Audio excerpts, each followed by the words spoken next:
Chapter number 4 અને વ્યવસ્થા તંત્રનો છેલ્લો પ્રકાર આવે એટલે કે શ્રેણિક વ્યવસ્થા તંત્ર સમજાવો અથવા શ્રેણિક વ્યવસ્થા તંત્રનો અર્થ તેની રચના આકૃતિ અને સમજૂતી જણાવો જે તમને કેટલા ગુણમાં પૂછાય છે બાળકો 3 ગુણમાં પૂછાય છે જોઈએ તો એની વ્યાખ્યા આ વ્યવસ્થા તંત્રને નિર્ણય પ્રક્રિયાના ભાગરૂપે સામાન્ય ક્રમના માળખું અને ટેકનિકલ પ્રશ્નોના ઉકેલ માટે પ્રોજેક્ટ માળખું એમ બંને પ્રકારના સંયોજનથી જે માળખાના સંયોજનથી જે વ્યવસ્થા તંત્રનો ઉદ્ભવ સંયોજનથી ઉદ્ભવતા વ્યવસ્થા તંત્રને કેવું વ્યવસ્થા તંત્ર કહેવાય શ્રેણિક વ્યવસ્થા કે વ્યવસ્થા તંત્રના નિર્ણય પ્રક્રિયાના ભાગરૂપે કોઈ પણ પ્રવૃત્તિ અંગેનો નિર્ણય લેવો કામગીરી અંગે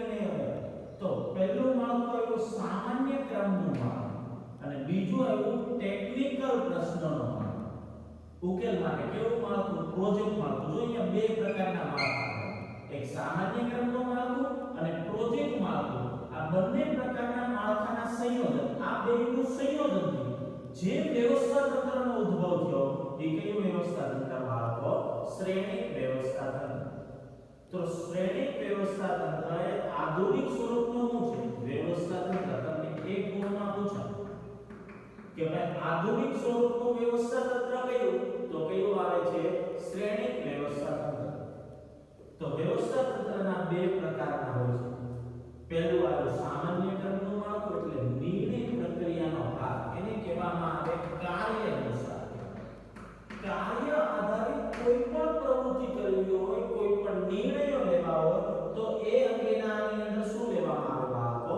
નિર્ણયો લેવામાં આવે જ્યારે બીજું આવ્યું જેને કહેવામાં આવે પ્રોજેક્ટ માળખું અને પ્રોજેક્ટ માળખામાં ટેકનિકલ પ્રશ્નોના ઉકેલ માટે જેમ કે કોમ્પ્યુટર હોય તો એની અંદર કયા સોફ્ટવેર આવે કયા હાર્ડવેર આવે આ બધી વસ્તુઓ જે ટેકનિકલ પ્રશ્નો કે જે ટેકનોલોજી ક્ષેત્રનો છે તો એનો સમાવેશ પ્રોજેક્ટ માળખાની અંદર થાય એટલે કહેવામાં આવે શ્રેણિક વ્યવસ્થા તંત્ર એ બે પ્રકારના માળખાનું સંયોજન એક સામાન્ય ક્રમનું અને બીજું આવે બાળકો ટેકનિકલ પ્રશ્નોનું એટલે કેવું આવે પ્રોજેક્ટ માળખાના બેના સંયોજનથી જે માળખું તૈયાર થયું એટલે એ કયું માળખું શ્રેણિક વ્યવસ્થા તંત્ર તો આ વ્યવસ્થા તંત્રમાં બે પ્રકારના એક કાર્ય અનુસાર એટલે કહેવામાં આવે સામાન્ય ક્રમનું અને પ્રોજેક્ટ માળખાની શું જોવા મળે છે લાક્ષણિકતા કાર્ય અનુસાર અને પ્રોજેક્ટ માળખાના સંચાલનના લાભો પ્રાપ્ત થાય છે જેથી કરી શ્રેણિક વ્યવસ્થા તંત્રમાં બહુવિધ પદ્ધતિનો ઉપયોગ કરવાનો બહુવિધ પદ્ધતિ એટલે એ કેવી પદ્ધતિ કે એક કરતા વધુ વ્યક્તિઓ પાસેથી હું પ્રાપ્ત થતા બાળકો હુકમો બહુવિધ હુકમ પદ્ધતિનો ઉપયોગ કરવામાં આવે એક કરતા વધુ વ્યક્તિઓ પાસેથી કાર્ય સંબંધિત તમને શું મળે છે હુકમો મળે છે માહિતીઓ મળે છે સલાહ સૂચનો મળે છે એટલે એને કહેવામાં આવે બહુવિધ હુકમ પદ્ધતિ નો આવે શ્રેણિક વ્યવસ્થા તંત્રની રચના જેટલા પ્રોજેક્ટ હોય છે એટલા પ્રોજેક્ટ મેનેજરની શું કરે બાળકો નિમણૂક જેટલા તમે પ્રોજેક્ટ બનાવવા માંગો છો એટલા બધા પ્રોજેક્ટ માટે પ્રોજેક્ટ મેનેજરની શું કરશે નિમણૂક અને અલગ અલગ પ્રોજેક્ટની જવાબદારીઓ શું કરવામાં આવે સોંપવામાં આવે પણ કોને સોંપવામાં આવે પ્રોજેક્ટ મેનેજરને કોને સોંપવામાં આવે પ્રોજેક્ટ મેનેજર પ્રોજેક્ટ કાર્ય જરૂરી નિષ્ણાતોને જુદા જુદા કાર્યના વિભાગોમાંથી શું કરવામાં આવે પ્રાપ્ત કરવામાં આવે અલગ અલગ વિભાગો છે તો એમાંથી તમે નિષ્ણાતોને તમે પ્રાપ્ત કરો છો અને નિષ્ણાતોની ટુકડી બનાવવામાં આવે ટુકડી એટલે જથ્થો કહેવાય સમૂહ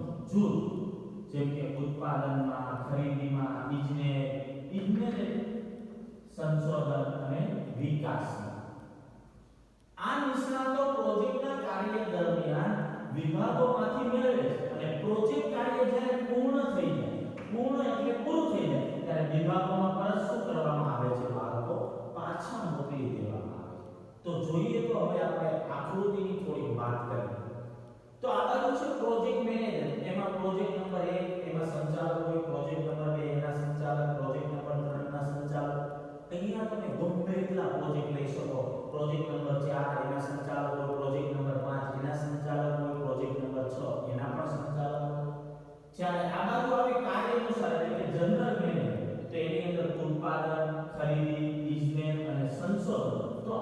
અંદર જુદા જુદા નિષ્ણાતો માની લો કે આ બધા આ 20 નિષ્ણાતો મૂકેલા છે જોજો ખાસ સમજો હવે પ્રોજેક્ટ નંબર 1 માની લો કે આઈફોન 7 બનાવો આયા પ્રોજેક્ટ નંબર 2 આઈફોન 8 બનાવો આઈફોન 9 બનાવો આઈફોન 10 બનાવો આઈફોન 11 બનાવો આઈફોન 12 બનાવો કોઈ પણ વસ્તુ તમે સાબુ લઈ શકો પાવડર લઈ શકો શેમ્પૂ લઈ શકો કોઈ પણ બૂટ ચપ્પલ છે કોઈ પણ વસ્તુ તમે પ્રોજેક્ટમાં લઈ શકો હવે આ બધા ઉત્પાદન તો આ 20 વ્યક્તિ નીકળશે ને એની ટુકડી છે કે આ 20 વ્યક્તિ ઉત્પાદનના કેવા છે બાળકો નિષ્ણાત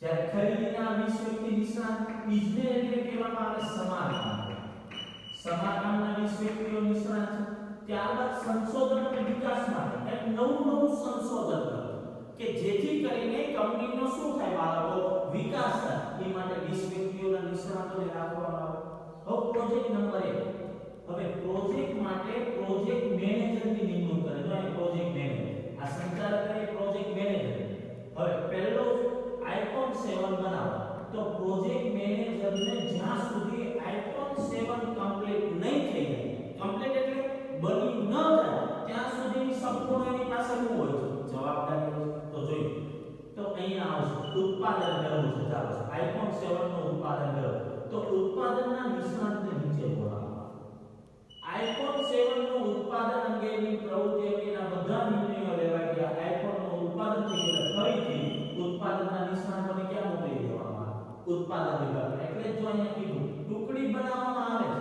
આ બધી ઉત્પાદનની ખરીદીની ઇજનેર સંશોધન અને વિકાસ આ બધી ટુકડીઓ છે કે એમાંથી કાર્ય દરમિયાન વિભાગોમાંથી મેળવે છે ભાઈ કાર્ય હતું આઈફોન 7 નું ઉત્પાદન કરવું છે તો મેં ઉત્પાદનના નિષ્ણાતોને નીચે બોલાવ્યા કાર્ય પૂર્ણ થઈ ગયું જો વિભાગોમાં મેળવે પ્રોજેક્ટ કાર્ય પૂર્ણ થયા બાદ વિભાગોમાં શું કરવામાં આવે પરત પાછા મોકલી દીધા હાલ ઉત્પાદન કરવું છે તો પેલા ખરીદી તો કરવી પડે તો ખરીદી માટે ખરીદીના નિષ્ણાતોને બોલાવો ખરીદી થઈ જાય તો પાછા ઉપર મોકલી દેવામાં આવશે ત્યારબાદ છે સમારકામ રિપેરિંગ માટે તો આ માટે ઇજનેરના નિષ્ણાતોને બોલાવવામાં આવે કાર્ય પૂર્ણ થઈ ગયું એટલે પાછા ફરીથી મોકલી દેવામાં આવે અને એની અંદર નવું સંશોધન કરવું છે જો અહીંયાથી પ્રોજેક્ટ મેનેજર તો બધી જ આવે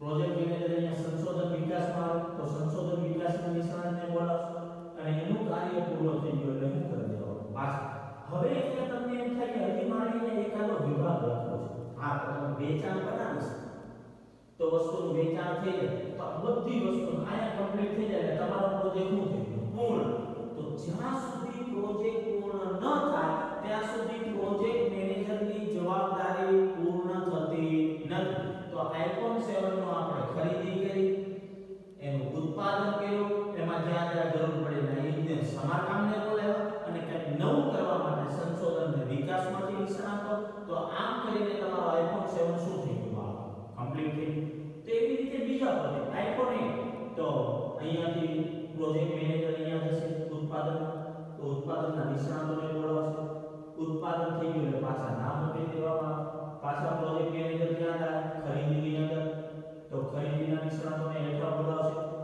ખરીદી અંગેના બધી જ કામગીરી પૂર્ણ થઈ જાય પાછા ફરીથી પોતાના વિભાગમાં ગયા પાછા પ્રોજેક્ટ મેનેજર ક્યાં ગયા ઇજનેર એટલે સમારકામમાં ગયા તો સમારકામના નિષ્ણાતોને બોલાવવામાં આવશે સમારકામના નિષ્ણાતોનું કામ પૂર્ણ થઈ જાય એટલે પાછા ક્યાં મોકલી દેવાના પોતાના વિભાગમાં પરત ચાલો પાછા મેનેજર ક્યાં આવ્યા સંશોધન અને વિકાસમાં આવ્યા તો અહીંયા સંશોધન અને વિકાસના નિષ્ણાતોને નીચે બોલાવ્યા સંશોધન અને વિકાસની કામગીરી પૂરી થઈ ગઈ એટલે પાછા એને ફરીથી ક્યાં મોકલી દીધા સંશોધન અને વિકાસમાં મોકલી દીધા તો ટૂંકમાં આઈફોન 8 બનાવો તો જેની તમે ખરીદી કરી ઉત્પાદન કર્યું સમારકામ કર્યું અને નવું સંશોધન કર્યું અહીંયા તમે આઈફોન 8 નું કરી નાખ્યું તૈયાર કરી નાખ્યું તો આઈફોન 8 બની ગયો એટલે પ્રોજેક્ટ મેનેજરની જવાબદારીના શું થઈ જાય પૂર્ણ એવી રીતે ત્રીજો પ્રોજેક્ટ છે માની લો આઈફોન ની જગ્યાએ હવે સાબુ બનાવો તો સાબુ બનાવો છે તમારે તો સાબુનું ઉત્પાદન કરવું છે તો ઉત્પાદનના નિષ્ણાતોને બોલાવશો ઉત્પાદનની કામગીરી પૂરી થઈ જાય પાછા ક્યાં મોકલી દેવા ફરીથી ઉપર ગયા પાછા પ્રોજેક્ટ મેનેજર ક્યાં જાય ખરીદીમાં હાલો સાબુ બનાવો છો તો એની ખરીદી કરવી પડે ને, કાચું મટીરીયલ તો હોય ને, તો એના ખરીદીના નિષ્ણાતોને બોલાવશો. ખરીદીની કામગીરી પૂર્ણ થઈ જાય પાછા ફરીથી ક્યાં મોકલી દેવાના? ખરીદીના વિભાગની અંદર. ચાલો ત્યાં કે ભાઈ સમારકામ કરવું, રિપેરિંગ. ભાઈ સાબુમાં બનાવતી વખતે કોઈ ખામી આવી હોય તો ટેકનિકલ કોઈ પ્રશ્નનો ઇશ્યુ હોય તો આ માટે ઇજનેરનો બોલાવશો, એટલે કે સમારકામવાળા વ્યક્તિઓને નિષ્ણાતોને બોલાવશો. એનું કામ પૂર્ણ થઈ જાય પાછા ક્યાં મોકલી દેવાના? ફરીથી ઉપર મોકલી દેવાના. ચાલો પ્રોજેક્ટ મેનેજર ક્યાં હતા? સંશોધન. કે ભાઈ સાબુમાં કંઈક નવીનતા આવી છે. બધી કંપનીઓ સાબુનું વેચાણ કરે છે, પણ કંઈક નવીનતા, કંઈક અલગ પ્રકારનો જો સાબુ બનાવવામાં આવશે તો બજારની અંદર લોકો આપણા સાબુની શું કરશે? માંગ કરશે. તો આ માટે સંશોધનના નિષ્ણાતોને નીચે બોલાવશો. હાલો સંશોધન અને વિકાસ અંગેની કામગીરી પૂર્ણ થઈ જાય પાછા ફરીથી ક્યાં મોકલી દેવાના? પોતાના વિભાગમાં ક્યાં મોકલી દેવાના? પર.